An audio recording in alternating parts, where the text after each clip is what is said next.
Seu Trigo, o senhor poderia fazer um negócio? Diga. Seu Trigo, o senhor poderia fazer um negócio? Diga, filho da pé!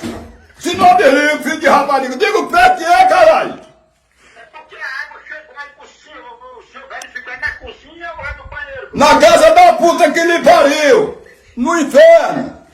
Seu arrombado! Senhor, eu tô fazendo meu trabalho de respeito. Eu não tenho como eu tô fazendo, não, você não disse que quer saber se nessa peste tem água, aqui não falta água não, caralho! Então pronto, já que tá chegando água, eu posso dizer uma coisa ao senhor, só para terminar aqui a planilha. Diga que eu vou me sentar! Olha, é o seguinte, já que tá chegando água, o senhor faça o favor de tomar um banho, que o senhor tá bom de acordo de gambá. Vai te lascar, manda tua mãe, filho de uma arrombada! Filho da puta, vai te lascar! Ó, eu vou desligar essa peça.